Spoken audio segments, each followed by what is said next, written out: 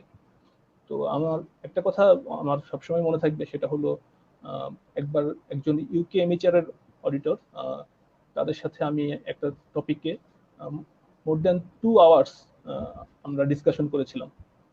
তো এটা আসলে অনেক বড় একটা চ্যালেঞ্জিং ইস্যু ছিল, অনেক বড় একটা পাওয়া বলতে পারি আমি।